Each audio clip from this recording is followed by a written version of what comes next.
vai quebrantar e vai salvar em nome de Jesus de Nazaré. E vai se cumprir nas nossas famílias, nas nossas casas, a promessa de Atos 16:31, que diz assim: creia no Senhor Jesus e será salvo, tu e a tua casa. Diga para o seu irmão, há uma promessa para a tua família. Diga, há uma promessa para a tua casa. Creia no Senhor Jesus e será salvo tu e a tua casa, tu e a tua família. Amém? Quantos acharam aí? Atos dos Apóstolos, capítulo 9. Encontrou? Atos dos Apóstolos, capítulo 9. Diz assim a palavra do Senhor, a partir do verso 1. Saulo, respirando ainda ameaças e morte contra os discípulos do Senhor, dirigiu-se ao sumo sacerdote e lhe pediu cartas para as sinagogas de Damasco, a fim de que, caso achasse alguns que eram do caminho, assim homens como mulheres, os levasse presos para Jerusalém. Seguindo ele estrada fora, ao aproximar-se de Damasco, subitamente uma luz do céu brilhou ao seu redor, e caindo por terra, ouviu uma voz que lhe dizia: Saulo, Saulo, por que me persegues? Ele perguntou: quem és tu, Senhor? E a resposta foi: eu sou Jesus, a quem tu persegues. Mas levanta-te e entra na cidade, onde te dirão o que te convém fazer. Os seus companheiros de viagem pararam emudecidos, ouvindo a voz, não vendo contudo ninguém. Então se levantou Saulo da terra e, abrindo os olhos, nada podia ver.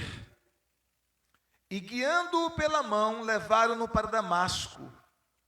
Esteve 3 dias sem ver, durante os quais nada comeu nem bebeu. Ora, havia em Damasco um discípulo chamado Ananias. Disse-lhe o Senhor numa visão: Ananias, ao que respondeu: eis-me aqui, Senhor. Então o Senhor falou: desce e vai à rua que se chama Direita, e na casa de Judas procura por Saulo, apelidado de Tarso, pois ele está orando. E viu entrar um homem chamado Ananias e impor-lhe as mãos para que recuperasse a vista.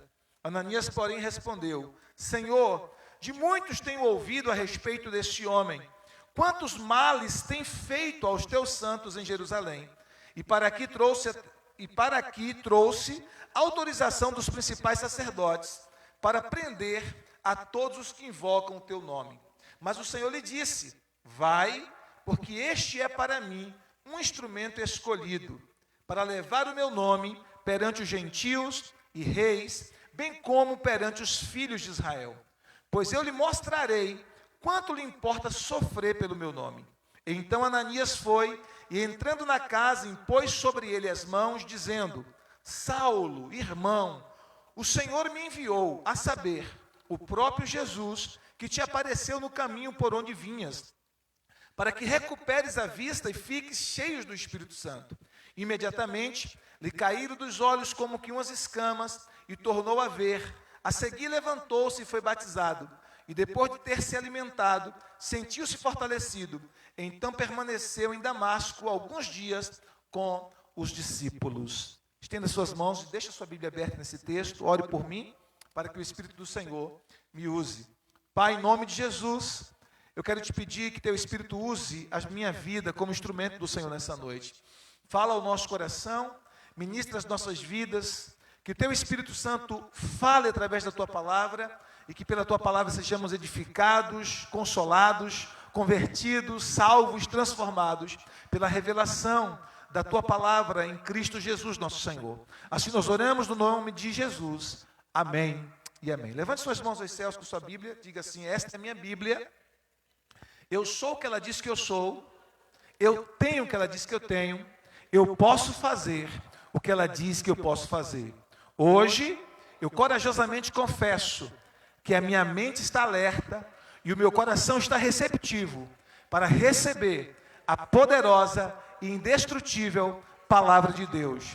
Eu nunca mais serei o mesmo. Nunca, nunca, nunca. Eu nunca mais serei o mesmo. Em nome de Jesus. Amém e amém. Você pode dar um aplauso ao Senhor Jesus por isso? Glória a Deus. Aleluia. Então, queridos, como eu disse, esse texto fala de uma conversão de alguém improvável. De alguém que, do ponto de vista da visão humana, era impossível de se converter a Jesus. Era impossível de ter a sua vida transformada pelo poder do Evangelho. E talvez na sua casa, ou entre as pessoas próximas a você, há alguém assim. Alguém que você olha e diz, meu Deus, eu creio porque eu sou crente, mas só um milagre para que essa pessoa se converta a Jesus. Eu creio porque crente tem que crer, mas só um milagre para que este membro da minha família se converta a Jesus. Na verdade, como eu disse há pouco, a conversão, a salvação é um milagre, seja de quem for. Seja daqueles ditos pela sociedade as pessoas boas, ou seja daqueles ditos pela sociedade pessoas más. A salvação é um milagre. Por quê? Porque é impossível que o homem salve a si mesmo. Jesus deixou isso bem claro. Aos homens é impossível, mas para Deus todas as coisas são possíveis. E ele estava se referindo sobre a salvação daquele homem rico, quando os discípulos perguntaram para ele, então quem pode ser salvo? Jesus disse, aos homens é impossível, mas para Deus todas as coisas são possíveis. Então a salvação de quem quer que seja é um milagre. E eu costumo dizer que é o maior milagre que existe. É o maior milagre, é mais extraordinário e sobrenatural do que a cura de um cego, do que um paralítico andar, um mudo falar, um casamento ser restaurado, qualquer outro milagre que você possa pensar. A salvação é o maior milagre que existe, porque lida com a natureza interna do ser humano, com o coração do ser humano. E nós temos aqui na Bíblia esse registro, e isso traz uma esperança muito grande para o nosso coração, principalmente se nós estamos orando por aquela pessoa que nós dizemos assim, meu Deus, é difícil essa pessoa. Que coração duro que essa pessoa tem. Talvez seja o marido, talvez seja a esposa, talvez seja o pai, talvez seja a mãe. Talvez seja o avô, a avó, o tio, a tia, talvez seja o seu filho. Que você diz assim, meu Deus, só um milagre para trabalhar nesse coração. Não tem condição alguma dessa pessoa ser salva, a não ser que o Senhor intervenha de forma sobrenatural. Pois quando nós lemos esse texto do apóstolo Paulo aqui, da conversão do apóstolo Paulo, nós entendemos que é possível em Cristo Jesus, de que cada membro da nossa família, por mais que tenha um coração duro, por mais que nós olhemos e dizemos assim, essa pessoa tem um coração endurecido, é possível, pela graça de Deus, que essa pessoa tenha um encontro com Jesus, como Paulo, e seja salvo. E o que a gente vai aprender nesse texto? A primeira coisa que a gente vai aprender nesse texto é sobre a condição do coração de Paulo. O texto começa falando, irmãos, da condição do coração dele. A Bíblia deixa bem claro que ele estava cheio de violência. O coração de Paulo era um coração violento, um coração cheio de violência. Olha o que diz o verso 1 e 2. Saulo respirando. O que ele respirava? Além de respirar oxigênio, ele respirava ameaças de morte, ele respirava violência. A violência era o ar que enchia os seus pulmões. O ódio, a crueldade era o ar que enchia seus pulmões. O texto diz, respirando ainda ameaças e morte. Contra quem? Contra os discípulos do Senhor, dirigiu-se ao sumo sacerdote e lhe pediu cartas para as sinagogas de Damasco, a fim de que, caso achasse alguns que eram do caminho, ou seja, de Cristo, do caminho cristão, ele diz, assim homens como mulheres, os levasse preso para Damasco, para Jerusalém. Então o seu coração, o coração de Paulo, era um coração cheio de violência, era um coração cheio de ódio, um coração cheio de desejo de matar. Um homem que tinha sede por matar pessoas que seguiam o caminho de Jesus. Um assassino de cristãos. E ele diz a Bíblia que era um homem sem misericórdia. Porque observe que o texto faz questão de dizer que Paulo levava, seja homens ou mulheres. Podia ser homens ou mulheres. Crianças, ele levava preso. E alguns matavam. Para você ter ideia, mesmo em tempos de guerras, mesmo em períodos de guerras, haviam soldados que tinham um coração misericordioso e quando se tratava de mulher e crianças, poupava, tinha misericórdia. Mas Paulo não, o coração dele era sem misericórdia, porque mesmo mulheres e crianças, ele arrastava e levava preso e alguns chegavam a matar. Esse era o coração de Paulo. Então a Bíblia começa nos mostrando aqui o coração, a condição do coração de Saulo antes de ser transformado no apóstolo Paulo, antes de ter um encontro com Jesus. Isso traz esperança para você? Porque se você olha para alguém da sua família, que você vê essa pessoa com o coração tão endurecido quanto o de Paulo, e talvez nem tanto quanto o de Paulo, talvez a pessoa com quem você conviva na sua relação familiar não tenha um coração tão difícil como o que Paulo tinha. Além disso, coração religioso, porque ele achava que aquilo que ele estava fazendo era certo. Era alguém que só Deus podia quebrar. Era alguém que só Deus podia mudar a razão dele. Porque era alguém que tinha certeza e convicções muito profundas, muito arraigadas dentro de si. Alguém que tinha convicção de que aquilo que ele estava fazendo era certo. Alguém que era senhor da razão. Você conhece alguém assim? Que é senhor da razão? Que nunca acha que está errado, que nunca acha que está cometendo um erro? Pois Paulo era assim. Essa era a condição do coração dele, e talvez seja a condição do coração de alguns membros da sua família. Mas eu quero te dizer que há jeito. Amém? Assim como Deus lidou com o coração do apóstolo Paulo, Deus vai lidar com o coração de algumas pessoas da sua casa. É só você orar e confiar. Paulo foi alvo de oração, por isso ore por aqueles que talvez hoje são perseguidores do caminho. Alguns da sua família, inclusive. Paulo foi alvo de intercessão.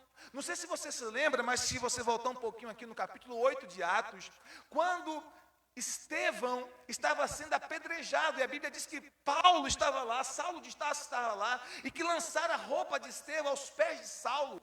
Saulo contribuiu com a morte de um dos primeiros mártires do Novo Testamento, que foi Estevão. A Bíblia diz que Estevão está ali, ele ora. E a oração de Estevão, enquanto as pedras caem sobre ele, é: Senhor, não lhes impute estes pecados. Ou seja, tem misericórdia deles. E Paulo estava ali naquele grupo de pessoas que se tornaram alvo, que se tornou alvo de oração de Estevão, de intercessão de Estevão. Então Paulo foi ministrado pela intercessão de Estevão. Estevão orou por Paulo, intercedeu por Paulo. E Deus ouviu a oração de Estevão. E Deus ouviu, porque Deus ouve a oração de crente. Deus ouve a sua oração. Então, se você está orando por alguém da sua casa, um filho, um marido, uma irmã, um irmão, um cunhado, ou qualquer que seja outra pessoa, que talvez você olhe assim e diz: meu Deus, que coração endurecido, essa pessoa não quer nada com Deus, com as coisas de Deus, faz chacota, essa pessoa persegue os servos de Deus, sabe? E você está orando por esta pessoa, você está clamando por esta pessoa, você está dizendo: Senhor, te revela esta pessoa. Deus vai ouvir o teu clamor. Deus vai ouvir a tua oração, e a promessa de Atos 16:31 vai se cumprir na sua família. Creia no Senhor Jesus, será salvo tu e tua casa. A promessa de Josué 24:15 vai se cumprir em sua família. Eu e minha casa serviremos ao Senhor. Então você precisa crer na palavra e olhar para a palavra e deixar de olhar para as suas circunstâncias. Porque se você ficar olhando para a pessoa, para o comportamento da pessoa, para aquilo que essa pessoa está falando, da forma que ela se comporta ou fala das coisas de Deus, você fica entristecido e você deixa de crer. Mas se você olha para a palavra e você vai ver na palavra, como Paulo, que esse exemplo de alguém que alcançou uma graça tão extraordinária, você vai dizer assim: olha, tem jeito para o meu filho, tem jeito para o meu marido, tem jeito para minha esposa, tem jeito para meu primo, para minha prima, tem jeito para minha casa, tem jeito para minha família. Amém? Então aqui, a primeira coisa que a gente vê aqui é essa revelação do coração do apóstolo Paulo. Depois nós encontramos nesse texto algo maravilhoso, que é a soberania de Deus na conversão de Paulo. Como Deus é soberano, como Deus é tremendo. A Bíblia nos mostra no verso 3 que a conversão de Paulo foi repentinamente. Olha o que o texto diz, verso 3. Seguindo ele estrada fora, ao aproximar-se de Damasco, repentinamente ou subitamente, uma luz do céu brilhou ao seu redor. Isso é Deus soberano, queridos. Paulo tinha algum propósito de se converter naquele dia, sim ou não? Paulo tinha algum propósito de se tornar crente naquele dia, sim ou não? Tinha algum propósito de ir para alguma reunião da igreja, alguma reunião de célula, porque naquele tempo a igreja se reunia em casas, né? Não tinha templos. A igreja não tinha templos naquela época, então se reunia em casas. em células, em pequenos grupos de adoração, de louvor, de palavra, de comunhão, de edificação. Havia no coração de Paulo o propósito de ir para alguma dessas células para adorar? Não. Não. Ele tinha a intenção de ir para matar crentes, para prender cristãos. O coração dele estava mal. Mas o texto diz que quando ele está indo para fazer isso, eu acho lindo esses de repente de Deus, queridos, que aparece na Bíblia. Subitamente, de repente. Ou seja, ninguém estava esperando que aquilo acontecesse, nem Paulo, nem os discípulos de Jesus estavam esperando que aquilo acontecesse, nem os companheiros de Paulo. Uma reviravolta tão extraordinária, um acontecimento tão sobrenatural e de repente, subitamente.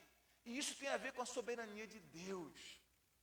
Porque é Deus que salva, é Jesus que salva, queridos. A gente ora, a gente confia, a gente descansa o nosso coração nele, a gente faz guerra espiritual por aqueles por quem a gente ama e está orando, mas a gente precisa descansar o coração, porque o tempo não é nosso, o tempo é de Deus. Aquele apóstolo que antes não era apóstolo, estava indo para matar cristãos, para perseguir cristãos, e agora, no meio do caminho, de repente, a luz do céu brilhou sobre ele. De repente, a luz de Cristo brilhou sobre ele. E é exatamente isso, em nome de Jesus, que eu profetizo que aconteça com os membros da sua família, que ainda não se converteram a Jesus. A luz de Cristo há de brilhar, os olhos espirituais hão de se abrir, e essa pessoa há de ter a revelação de Cristo, porque no caso de Paulo, Cristo se revelou a ele pessoalmente, queridos. O homem tinha um coração tão endurecido que não podia receber evangelismo de ninguém. Ele iria rejeitar qualquer evangelismo. Se Pedro fosse evangelizá-lo, ele não aceitaria os argumentos de Pedro. Se Filipe fosse evangelizá-lo, ele não aceitaria os argumentos de Filipe. Ele ouviu, queridos, ele ouviu o discurso de Estevão em Atos 6 e 7. Paulo ouviu o discurso de Estevão. Paulo estava lá. Então, não eram os discursos, não era a pregação. O coração dele estava tão endurecido que nem mesmo a pregação foi capaz de amolecer. Uma pregação de um homem cheio do Espírito, que a Bíblia deixa bem claro que Estevão estava cheio do Espírito. Então Cristo precisou revelar-se pessoalmente a Paulo. E quem sabe Jesus venha ao encontro de alguns membros da nossa família. Quem sabe em uma situação inesperada, em um contexto inesperado que essa pessoa possa estar vivendo, Cristo se revele. Como se revelou para Paulo. De repente, isso tem a ver com a soberania de Deus. Amém? A conversão de Paulo foi de modo inesperado. Inesperado. Olha o que o texto continua dizendo. Versículo 10 a 14, diz assim. Olha o que o texto diz. Ora, havia em Damasco um discípulo chamado Ananias. Disse-lhe o Senhor numa visão. Ananias, ao que ele respondeu, eis-me aqui, Senhor. Então o Senhor lhe ordenou, dispõe-te, vai à rua que se chama Direita, e na casa de Judas, procura por Saulo, apelidado de Tarso, pois ele está orando. O cara já estava até orando. Meu Deus, que conversão linda. Ele diz, e viu entrar um homem chamado Ananias e impor-lhe as mãos para que recuperasse a vista. Ananias, porém, respondeu, Senhor, de muitos tenho ouvido a respeito deste homem. Ouviu bem ou ouviu mal? Mal. Olha, quantos males tem feito aos teus santos em Jerusalém? E para aqui trouxe a autorização dos principais sacerdotes para prender a todos os que invocam o teu nome. Mas o Senhor lhe disse, vai, porque este é para mim um instrumento escolhido para levar o meu nome perante os gentios e reis, bem como perante os filhos de Israel. Diga aleluia. Olha, até Ananias estava boquiaberto com aquilo que havia acontecido. Não estava acreditando. Senhor, este homem veio para aqui com a autorização dos sacerdotes, das autoridades judaicas, para prender os cristãos, para matar os cristãos, para perseguir os cristãos. O propósito dele de vir foi esse. Como é que o Senhor me manda na casa dele, orar por ele? Por quê? Porque a conversão de Paulo foi inesperada. Inesperada. Sabe, Deus vai trabalhando de forma bem sutil. E quando você percebe a pessoa que você está orando, clamando, intercedendo, orando, jejuando, derramando lágrimas diante do Senhor, e às vezes até perguntando, Senhor, até quando, Senhor? Até quando, Senhor? E aí você descansa o coração e vê Deus em um momento só trazer salvação a esta pessoa, trazer libertação a esta pessoa, quebrar cadeias espirituais, quebrar grilhões espirituais, quebrar cegueira espiritual. Porque a Bíblia diz que é o Deus deste século, Satanás, que cega o entendimento dos incrédulos para que não lhes resplandeça a luz do Evangelho. Há uma cegueira no mundo espiritual. 1 Coríntios capítulo 4, 2 Coríntios, perdão, capítulo 10, verso 4. Há uma cegueira no mundo espiritual, o inimigo cega o entendimento. A luz do Evangelho não penetra, por quê? Porque a pessoa está cega. Porque imagine alguém que é fisicamente deficiente da sua visão, tem deficiência da visão, essa sala, esse salão aqui, esse lugar, esse ambiente, pode ter, sabe, o dobro de lâmpadas que tem aqui, com mais intensidade. Não adianta nada. Não vai mudar nada para esta pessoa. Não é verdade? Por quê? Porque há uma inabilidade física para enxergar. Os olhos da pessoa estão deficientes, estão cegos, e ela não consegue enxergar. Você pode aumentar a claridade, não consegue. Assim, quem está cego espiritualmente, que essa cegueira espiritual é muito pior do que a física, assim, quem está cego espiritualmente, por mais que tenha a luz do Evangelho, ela não consegue enxergar, ela está inapropriada para enxergar, ela não consegue, ela é incapaz de ver, ela é incapaz de ver a luz. Era assim que Paulo estava. Mas naquele dia a Bíblia diz que a luz brilhou. E Paulo ficou fisicamente cego por 3 dias, mas espiritualmente seus olhos se abriram. E ele viu a luz do Evangelho. Ele viu a glória de Deus. E ele se prostra diante de Jesus. E ele se converte a Cristo. Não precisou de um evangelista, não precisou de uma pregação, não precisou de um ser humano evangelizando. O próprio Cristo se revelou a ele. Ele vinha sendo trabalhado, aguilhoado pela consciência do Espírito Santo dentro dele. E naquele momento ele não teve como resistir ao aguilhão do Espírito Santo. E ele se prostra e se converte a Jesus. Amém? Então Deus vai fazer isso com pessoas da sua casa. Deus vai fazer isso com pessoas da sua família. Não importa quão difícil seja essa pessoa. Você está dizendo assim, pastor, mas você não tem noção de como essa pessoa é difícil. Não importa. Eu creio que essa pessoa não é mais difícil do que Paulo era. Paulo era extremamente complicado, religioso ao extremo. Mas Deus quebrantou aquele coração. Tirou a cegueira, tirou as escamas espirituais, ouviu o clamor e foi de forma inesperada. Porque tem a ver com a soberania de Deus. Deus é soberano, queridos. Quando você menos esperar, Deus estará agindo em pessoas da sua família, em pessoas da sua casa. Você vai ficar assim com a boca aberta. Meu Deus, isso está acontecendo mesmo. Quando me converti, já falei isso para vocês, eu passei 2 anos orando pela minha família. E aqueles 2 anos pareciam uma eternidade. E não tinha, do ponto de vista humano, uma expectativa assim, de que os meus pais fossem para a igreja, fossem para Jesus, se convertessem a Cristo. Nada nesse sentido. Pelo contrário. Sabe aquele ditado que diz, quanto mais eu rezo, mais assombração me aparece? Quem já ouviu esse ditado? Essa era a sensação. Eu orava, e parecia que eles estavam mais duros, mais resistentes à palavra, às coisas do Evangelho, às coisas de Deus. Eu me lembro que uma vez eu estava falando de Jesus para minha mãe, eu estava almoçando, e ela estava em pé ao meu lado, e eu disse para minha mãe, a senhora precisa ter um encontro com Jesus, Jesus é maravilhoso. Eu adolescente, tinha uns 16 anos, eu estou ali conversando de Jesus para minha mãe, e ela estava tomando um café, e ela pegou o café, ela ficou tão enraivada, porque eu estava falando de Jesus para ela pegou o café e lançou o café no meu rosto, e me queimou meu rosto com café quente, porque eu estava falando de Jesus para ela naquele momento. E sabe o que eu fiz? Continuei orando. Naquele momento eu fiquei, confesso, muito triste. Muito triste. E eu ficava assim, meu Deus, eu vejo muitas irmãs na igreja que têm a idade da minha mãe e que os filhos não são crentes e tudo que elas queriam é que os filhos fossem crentes. A minha mãe tem um filho crente e ela está me odiando porque eu sou crente. Eu ficava nesse questionamento. E eu continuei orando, continuei intercedendo, continuei clamando a Deus. E aparentemente eu não vi uma mudança assim acontecendo gradativamente. Eu não vi. Foi como o apóstolo Paulo aqui. Aí a minha irmã adoeceu. E aproveitei a oportunidade para convidá-los aí a um dos cultos que estava acontecendo. Meu pai foi a esse culto com minha mãe. Após o culto, ele disse que havia gostado do culto. Disse, rapaz, gostei, quero vir mais vezes. Por que você não me convidou antes? Eu disse, meu pai, olha só, você vê a cegueira. Eu os convidava quase toda semana para ir.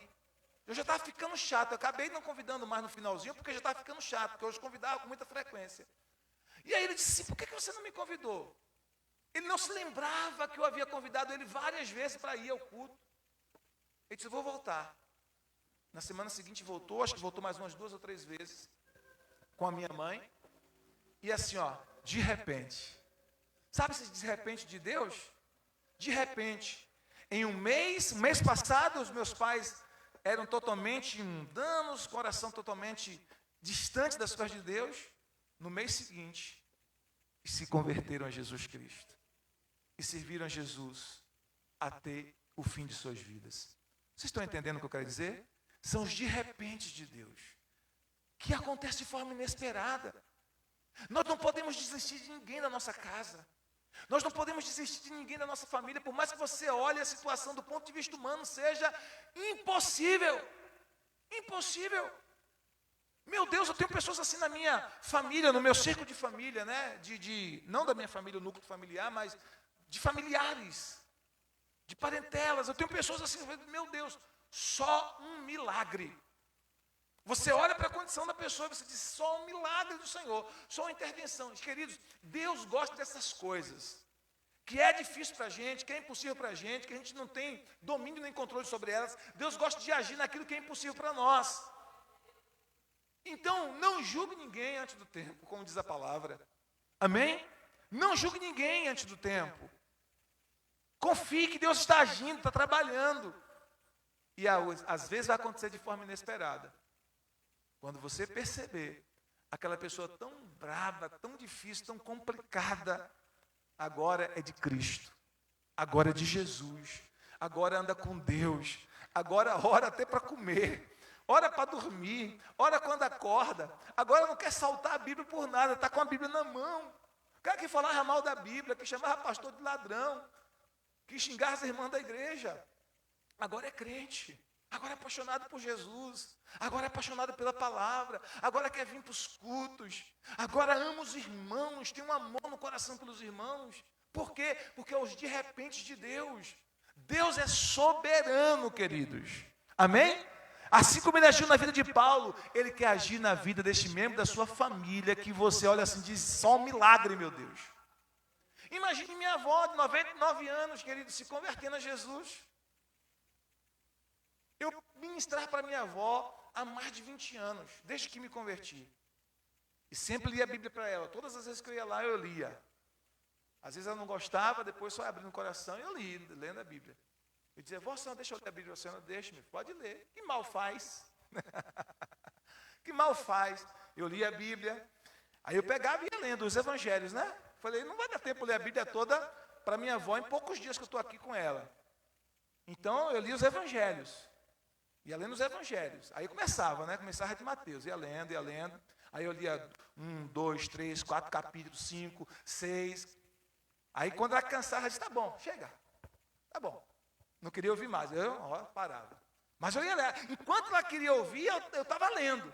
Se ela deixasse, eu lia 10, eu lia o evangelho todo de Mateus de uma vez só para ela, se ela deixasse. Mas às vezes ela cansava. Tá bom, meu filho, tá bom. Aí eu parava, respeitava o tempo dela. Aí, no outro dia, eu ia lá, vó, posso ler a Bíblia para a senhora? Pode, meu filho. Aí eu lia de novo. Às vezes, já morando aqui em Jaguaquara, eu em Jequié, vó, posso ler a Bíblia para a senhora? Pode, meu filho. Eu lia. Então, os dias que eu ficava lá com ela em Jequié, 2 ou 3 dias, aproveitava para ler a Bíblia com ela. E eu ficava pensando, será que minha avó está entendendo o que eu estou lendo? Será que minha avó está prestando atenção no que eu estou lendo mesmo? Porque às vezes parecia que ela estava tão distante. Aí um dia eu estava lendo para ela, e entrou naquele texto de Marcos que diz que João comia gafanhotos e mel silvestre. Né? Aí eu estou lendo lá o texto, diz assim, e João se alimentava de gafanhotos e mel silvestre. Ela disse, eca, comia gafanhoto. Eu falei, olha, a velha está entendendo. Deus trouxe aquela palavra dela para confirmar, porque eu ficava assim, será que minha avó está entendendo o que eu estou lendo? Eu às vezes lia bem pausada para poder ela entender. Se eu estivesse lendo numa versão assim como essa aqui, que é uma versão que usa uma linguagem mais mais culta, mais rebuscada, eu trocava aquela expressão por uma expressão mais fácil de entender, como numa linguagem de hoje, né? Então, eu usava um sinônimo mais fácil de entender para facilitar o entendimento dela, porque ela não sabia ler nem escrever. Então, eu fazia tudo para ela entender. E eu ficava me perguntando, será que minha avó está compreendendo o que eu estou lendo? E aí, naquele dia que eu estava lendo, João comia gafanhoto no meu silvestre. Comia o gafanhoto, que nojo, cuspiu. Eu disse, olha, minha velhinha está entendendo a palavra, glória a Deus, glória a Deus. E eu ia ministrando, falando para ela do Evangelho. E ela faleceu com 101 anos.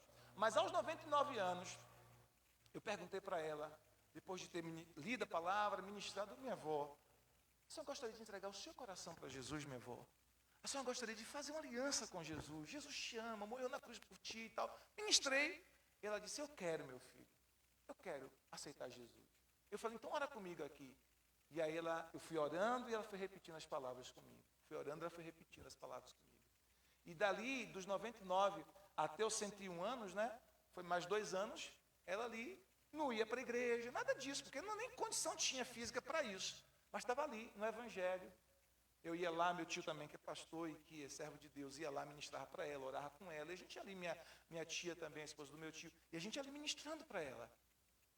Vocês estão entendendo o que eu quero dizer? Eu ficava pensando, meu Deus, sou um milagre, porque minha avó, criada em toda a tradição religiosa. E ela dizia, na religião que eu nasci, eu morro. Essa era a linguagem dela. E aos 99 anos, abriu os olhos espirituais para crer em Jesus Cristo, somente em Jesus Cristo, como Senhor e Salvador da vida dela. Então, as pessoas mais improváveis, Deus pode salvar, Deus pode resgatar. Aí você olha para um avô seu ou para um pai seu, já bem na idade, cheio de religiosidade, e você diz, meu Deus, como pode? Deus pode. Minha avó tinha altares de imagem, queridos. E o Espírito Santo trabalhou no coração dela e disse assim, olha, eu não quero mais isso aqui não. Tira isso daqui. Tira isso daqui da minha casa. Ela mesma pediu para tirar. Olha que coisa extraordinária.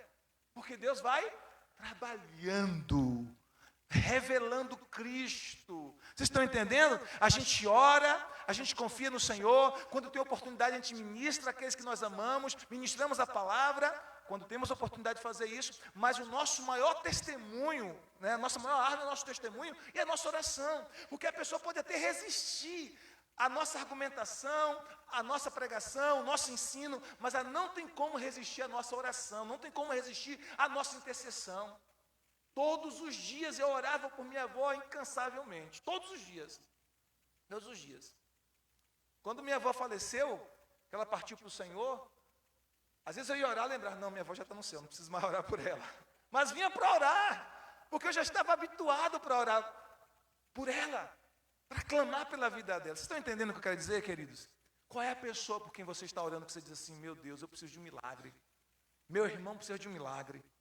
Meu pai precisa de um milagre para se converter. Meu filho, minha filha precisa de um milagre. Meu marido, pastor, precisa de um milagre. Só Jesus para entrar na vida daquele homem, pois ele vai entrar. Ele vai entrar.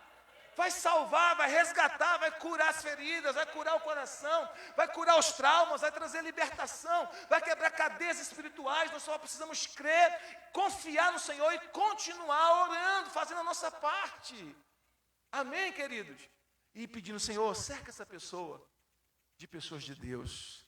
Cerca essa pessoa de pessoas crentes. Cerca essa pessoa, onde tiver, meu filho, minha filha, meu pai, minha mãe, meu marido, minha esposa, onde tiver, coloca pessoas de Deus mesmo, não religioso, mas pessoas de Deus, ao lado dele, para ser uma boa influência, para ser um bom testemunho. Sabe?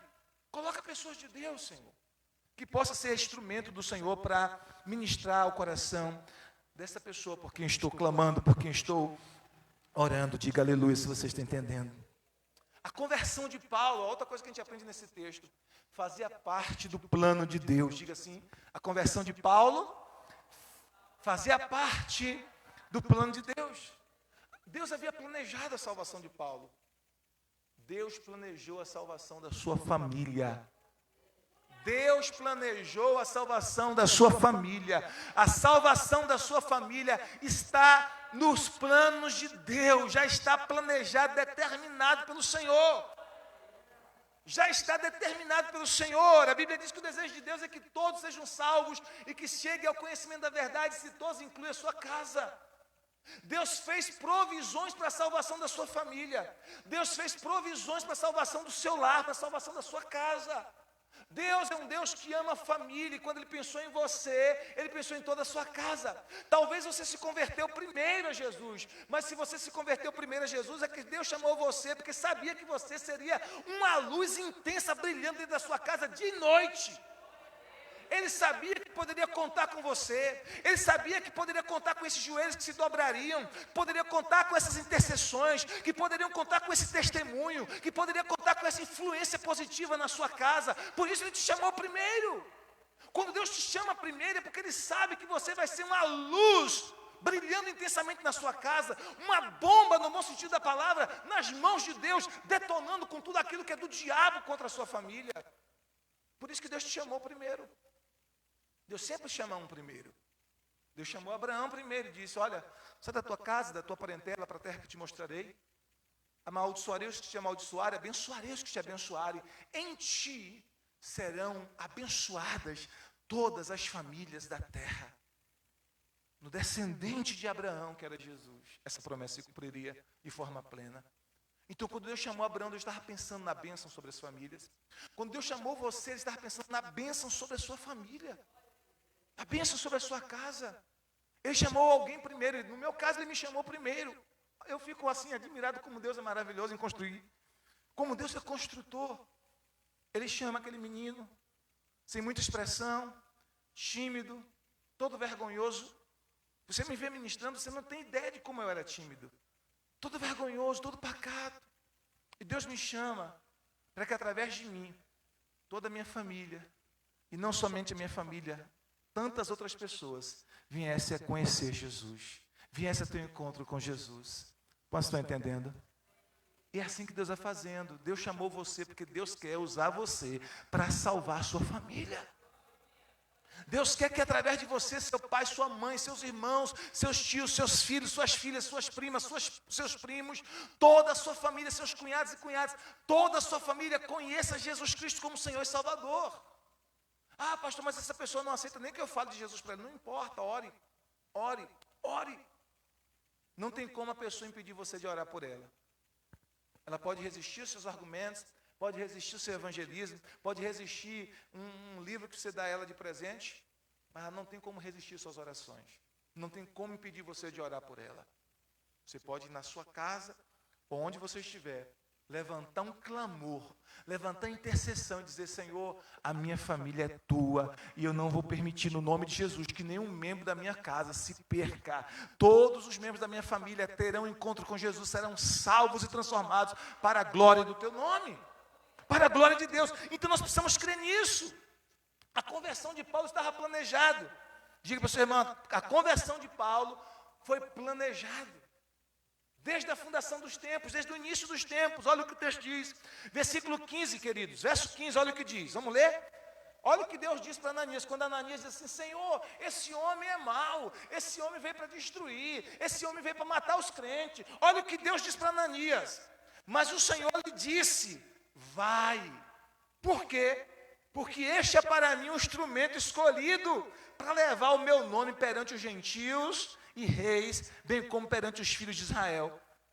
Deus disse: olha, pode ir, não fique com medo não, porque ele é um instrumento escolhido, é um vaso escolhido. Se tem alguém da sua família que você pode dizer isso, você pode profetizar, você pode dizer assim: olha, meu marido é um instrumento escolhido, minha esposa é um vaso escolhido, meus filhos, ou meu filho, ou minha filha é um vaso escolhido, é um instrumento escolhido por Deus para levar o nome do Senhor. Meu irmão, sabe aquele irmão que está nas drogas, que está no álcool? Profetiza isso: meu irmão é um instrumento escolhido. Sabe aquele irmão que trai a mulher, que é beberrão, que anda com um e com outra? Profetiza: meu irmão é um vaso escolhido para levar o nome do Senhor. aquela pessoa complicada, difícil, problemática da sua família, que todo mundo quando vê, meu Deus do céu, já vem fulano de tal, se esconde. Diga aí, olha, profetiza, essa pessoa é um vaso escolhido para levar o nome de Jesus. Porque Paulo era complicadíssimo, irmãos. Ananias se recusou a ir, temeu, mesmo o Senhor falando com ele diretamente, teve as objeções dele, mas Deus falou para Ananias, pode ir, porque foi eu que escolhi ele. Pode ir, porque ele é um vaso escolhido. A salvação dele faz parte do meu plano. Eu já havia planejado isso, antes da fundação do tempo, antes da fundação do mundo. Deixa a sua Bíblia aberta aí em Atos, para a gente continuar, mas abra rapidinho lá, o que o próprio Paulo diz isso sobre isso lá em Gálatas 1:15. Gálatas 1:15. Olha o que o próprio Paulo ensina sobre isso, como ele entendeu, depois dessa experiência, que Deus o havia escolhido, que ele era uma escolha de Deus. Aleluia, glória a Deus. Quantos acharam, digo amém? Quem pode ler, diga aleluia. Então leia. Isto.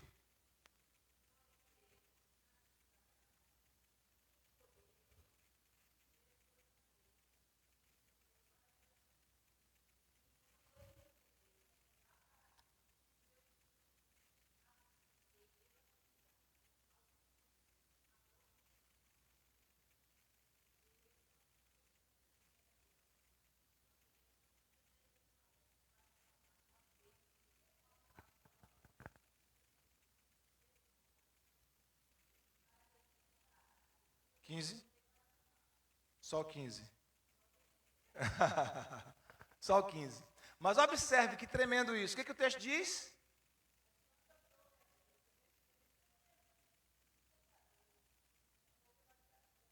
Isso. Então ele está dizendo, olha, desde antes de eu nascer. Amém? Que bom. Desde antes de eu nascer, não é isso que ele está dizendo? Antes de eu nascer, Deus já tinha me escolhido. Agora, quem ia olhar para Paulo, matando o crente, e dizer, esse cara é um escolhido de Deus?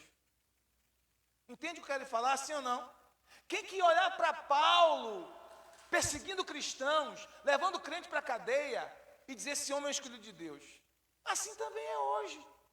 Às vezes o cara olha para alguém que está lá na sarjeta, que está tomando todas, da número 1 a 51, e diz assim, sou perdido. Tem gente até diga, né? Vai para o inferno. Gente, não manda ninguém para o inferno, não, porque você não tem esse poder. Nenhum ser humano tem poder de mandar outro para o inferno. Para dizer quem vai para o céu, quem vai para o inferno. O único que diz isso é Deus. É Ele que diz quem vai e quem não vai. Então a gente vê uma pessoa que está lá, sabe, numa vida terrível, nas drogas, no crime, e diz, está no inferno, vai para o inferno. Não. Pode ser que aquela pessoa seja como Paulo. Deus está dizendo, olha, esse é um vaso escolhido. Porque ninguém olharia para Paulo naquela condição, com um coração cheio de violência, cheio de ódio, cheio de religião. Vocês estão entendendo o que eu quero dizer? E diriam, esse homem é um vaso escolhido de Deus. E aí, vaso? Só os crentes, né? Para profetizar essas coisas, né? Os crentes fazem isso. Eu vejo os irmãos aí, passam por um cara assim, e aí, vaso de Deus? Paz do Senhor! Dá paz do Senhor para o cara que está cheio da cachaça. Crente faz isso, porque crente é maluco, né? Na fé. Mas uma pessoa como não diria, esse homem é um homem de Deus, é um vaso escolhido de Deus, não diria isso. Pois eu quero dizer para você, essa pessoa que você está pensando aí agora, é exatamente essa pessoa que você pensou agora, improvável para os olhos humanos, eu estou dizendo para você, essa pessoa é um vaso escolhido de Deus. Essa pessoa é um instrumento escolhido de Deus. Então continue orando, porque Deus está colocando em você, olha só, uma responsabilidade de intercessão por essa pessoa. Porque essa pessoa talvez recaia uma intercessão maior, porque o diabo sabe que essa pessoa, quando se converter, assim como foi Paulo, vai ser uma bomba na mão de Deus, vai ser um instrumento poderoso na mão de Deus, porque nenhum apóstolo fez o que Paulo fez. Nenhum apóstolo trabalhou tanto quanto Paulo, nenhum apóstolo escreveu tantas epístolas como Paulo, nenhum apóstolo teve as revelações tão poderosas que Paulo teve do Evangelho da graça de Deus. Por isso que o diabo, sabe, queridos, tentou de todas as formas impedir que Paulo tivesse encontro com Jesus, enchendo o coração dele de ódio pelos crentes, de religião, de violência. Mas também quando esse homem teve a revelação, quando esse homem teve a graça de conhecer Jesus, esse homem se tornou poderoso nas mãos de Deus. Então talvez essa pessoa que você olha assim e diz assim, meu Deus, só teu milagre. Essa pessoa quando se converter vai ser uma bênção nas mãos do Senhor. Sabe, vai ser uma bomba nas mãos de Deus. Vai fazer muito mais do que qualquer uma pessoa ou outra pessoa tem feito. Então você tem que crer nisso. Aquela ovelhinha negra da família que você pensou, e agora? Essa pessoa vai ser uma bênção nas mãos de Deus. Uma bênção. Ela só precisa ter a revelação. Agora, você e eu, Deus colocou em nós uma incumbência de intercessão. Deus colocou em nós uma incumbência. Você não tem que agir no emocional e ficar com raiva da pessoa. Porque Estevão, lá em Atos 8, tinha tudo para ficar com raiva de Paulo e dos outros que estavam com Paulo ali, matando ele. Mas em vez de fazer isso, Estevão fez o que? Intercedeu. E disse, Senhor, não imputes a eles este pecado. E Deus ouviu a oração de Estevão. E salvou Paulo. Amém? Então você tem um encargo de intercessão, de oração por esta pessoa. Você quer ver essa pessoa salva? Dando um testemunho poderoso, sendo uma bênção nas mãos de Deus. Deixe o Espírito Santo queimar em seu coração, com esse clamor de intercessão, com esse peso de intercessão por essa pessoa. Derrame suas lágrimas diante de Deus, de dia e de noite. Ore diante de Deus, interceda, gasta tempo, invista tempo em orar, em clamar por esta pessoa, até que o milagre aconteça, até que o céu se abra, até que a luz do Evangelho brilhe, até que a pessoa diga, eu me rendo a Cristo, eu não resisto mais a esse amor, eu não resisto mais a essa graça, eu me rendo a Jesus. Então continue orando. O seu papel é orar, não é julgar. Vocês estão entendendo o que eu quero dizer? O seu papel é orar, é interceder, não é julgar. Deus não chamou você para ser juiz. Ah, pastor, mas é um pecador miserável. Eu também era, você também era. Deus, pela sua graça, nos resgatou. Se eu fosse contar para vocês o meu pecado, meus irmãos, vocês iam ficar até com medo, vocês iam até correr. Ele dizia assim, não, você não dá para ser meu pastor não, você já pecou demais na vida. Mas Deus me alcançou com sua graça. Amém? E alcançou você também. Porque se você for contar também os seus, alguns irmãos é capaz de correr também. É ou não é? Meu Deus, você fazia isso? Que isso? Não é assim? É. Mas a graça nos alcançou. O sangue de Jesus nos lavou, o perdão dele veio sobre nós, o nosso coração foi transformado e regenerado, e agora nós precisamos ter misericórdia daqueles que precisam ter misericórdia, irmãos. A Bíblia diz que os que são misericordiosos alcançarão misericórdia, e que a misericórdia sempre, sempre, sempre vai triunfar sobre o juízo. A misericórdia sempre vai triunfar sobre o juízo. Então tenha misericórdia, seja misericordioso. Olhe para as pessoas da sua casa, da sua família, com um olhar de graça e de misericórdia.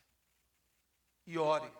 Deus está colocando um encargo de oração, um encargo de intercessão, porque se você orar, como Deus quer que você ore, você vai ver Deus salvando um a um da sua família, um a um da sua casa. Amém? E todos os principados e potestades do inferno que estavam lutando contra a sua família, um a um vai cair por terra no poderoso e bendito nome de Jesus Cristo de Nazaré. Amém? Então a salvação de Paulo estava planejada desde antes dele nascer. Ele é um vaso escolhido de Deus. Olha para essa pessoa como um vaso escolhido de Deus. Olhe para cada membro da sua família como um vaso escolhido de Deus. Olhe para cada pessoa da sua família e diz assim, esta pessoa, este meu filho, esta minha filha, este meu marido, essa minha esposa, este meu cunhado, esta minha cunhada, é um vaso escolhido de Deus. Mesmo que nas suas emoções você não queira dizer isso, mas profetize, diz, vaso escolhido de Deus. Fale até para ela, se for o caso, se você tiver liberdade para dizer que você é um instrumento escolhido de Deus. Você é um vaso escolhido de Deus, a pessoa pode nem acreditar, mas você vai dizer, você é um vaso escolhido de Deus, e você vai ver que o que eu estou falando é verdade. Amém? E continuando aqui o texto diz que a conversão de Paulo tinha um propósito. Olha o propósito, ele diz no verso 15, Ele é um vaso escolhido para levar o meu nome aos gentios e ao povo de Israel. É um vaso escolhido para levar o meu nome. Essa pessoa da sua família, por quem que você está orando, quando se converter, vai ser uma bênção nas mãos do Senhor, para ganhar almas, para pregar o Evangelho, para levar o nome de Jesus a outros lugares, para fazer coisas que você nem tem coragem de fazer. Deus vai dar uma intrepidez a esta pessoa que nem você tem, uma ousadia que nem você tem, uma coragem para fazer coisas em Deus que nem você tem. Porque Deus faz isso, João. Deus faz essas coisas. Deus faz esses milagres extraordinários. A salvação tem um propósito. De que Cristo seja glorificado em nossa vida, engrandecido em nossa vida. E de que o nome dele seja conhecido para outras pessoas através de nossas vidas. Amém? Então você vai declarar e profetizar em nome de Jesus que essa pessoa será um instrumento nas mãos do Senhor. Convertido a Cristo, liberto por Cristo e uma bênção nas mãos de Jesus para levar o nome de Jesus a outras pessoas. Por mais que pareça ser improvável, por mais que pareça ser difícil, creia com todo o seu coração. Existem pessoas que só este irmão, esta irmã sua, ou este pai, ou esta mãe, vai alcançar. Vai alcançar. Eu vejo isso o tempo todo acontecendo. Alguém que se converte, daqui a pouco vai vindo outros, e outros, e outros, e outros membros da família. Não é? Deus faz isso. Não é verdade? Olha aí, Pátia, sua mãe, que coisa linda, extraordinária, não é? A vozinha de Lari se converteu. Qual a idade dela? 70 anos, se converteu com 70 anos, irmãos. É um milagre. É algo extraordinário. Né? Crente, ela fala de Jesus assim, daquela paixão, chorando, falando da história de Deus, falando de como ela era e como ela está agora. Tem o quê? Tem uns 2 meses que se batizou? Uns 2 meses que se batizou. Porque Deus vai fazendo isso. Cada membro da sua casa vai ser de Jesus. Cada membro da sua família vai ser de Jesus. Cada membro da sua família vai ser de Jesus. Diga, eu recebo essa palavra. Eu creio, eu tomo posse, eu me aproprio dela. Em nome de Jesus. Creia no Senhor Jesus, será salvo tu e tua casa. Diga comigo assim, creia no Senhor Jesus, será salvo tu e tua casa. Diga agora no pessoal, diga assim, eu creio em Jesus, e eu e minha casa seremos salvos. Agora estenda suas mãos, diga como disse Josué, em Josué capítulo 24, 15, diga assim, eu e minha casa serviremos ao Senhor. Mais uma vez, eu e minha casa serviremos ao Senhor. Eu e minha casa serviremos ao Senhor. Se você crê nessa palavra, fique de pé e dê um aplauso ao Senhor Jesus de Nazaré. Aleluia. Glória a Deus. Amém? Precisamos crer nisso. Então nós vamos levantar um clamor por nossa família agora. E eu quero que você levante um clamor por aquela pessoa difícil. Aquela pessoa que você disse, meu Deus, só um milagre. Só um milagre. Você sabe quem é essa pessoa? Da sua família. Que precisa de um milagre de salvação. Existem muitas pessoas que precisam de salvação, mas existe um que você diz assim, meu Deus, do ponto de vista humano, só um milagre. Não é verdade? Então quero que você levante um clamor por esta pessoa. Fiquem todos de pé, em nome de Jesus. Só o pai está com a criança, mas os outros demais fiquem de pé, em nome de Jesus. Aleluia. Levante um clamor.